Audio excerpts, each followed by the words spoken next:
Stephen, another point on the road to your reaction to that. Yeah, listen, a disappointing start. Everything we said to do at the start of the game, a team struggling, playing their half of the pitch, put the ball in behind them, put crosses into the box, land on second balls. We didn't do any of it. It seemed like everybody was waiting for somebody else to do it. It took the goal to give us a jolt, and then I think it took 21 minutes before we actually got the grips with things. And after that, I can give nothing but credit to the players. It's I don't people might think you just turn up and win football matches at Dundee United. That's not the way it works, especially with St Mirren. But the credit I have to give to the players. They reacted to that disappointment. They got a grip of themselves. We spoke candidly at half time in no uncertain terms what was needed, and I thought the reaction was fantastic from the players. Yeah.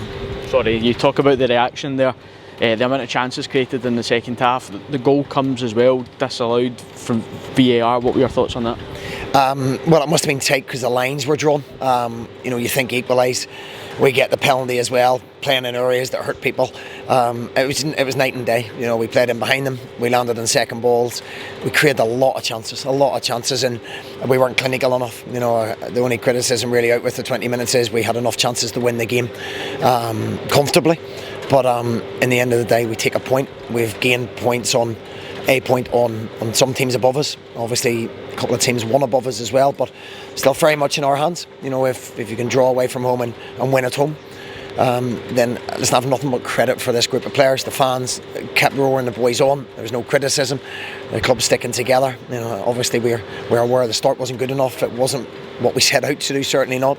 And that's twice now, the Motherwell game and this one, where as a group we're very, very disappointed with that start. So we'll as I say, the thing I take out of it is a point and the positive reaction from every player on the pitch. And it must be tough given the limited options. I mean, we all know about the injury issues that we've had at the minute. Then you've got the fact that Declan is still out. Sorry, Tony Watt can't play today. Charles Dunn suspended as well. Yeah, look, we're a very, very small squad, and if you look around at the bench, we've got young inexperienced boys in a run-in that's so important. It's difficult to change your options in the forward areas. But listen, we battled and scrapped and showed quality under pressure, because that's what it is when you're 1-0 down, when the expectation is you go and win the game comfortably, which is never the case.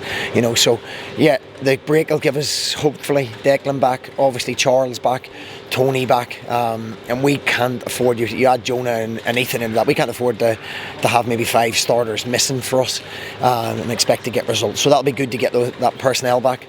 And out of today, again, nothing but credit for the players for the reaction. Difficult, so difficult to react when you start that poorly. To round the game up, started poorly. Reaction was superb.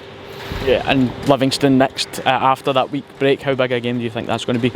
Yeah, well, every game's big now. Every game's big. The boys are under enough pressure without me putting any more pressure on them. We know we need to start better than that. That wasn't good enough from anybody today, me included, at the first 20.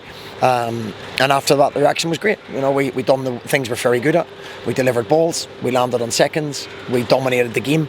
And I'm disappointed not to have won the game with the amount of chances we created. Trevor had a good save at the end, which we expect from him, on one breakaway. Other than that, we created a lot of chances. Stephen, thanks very much for your time.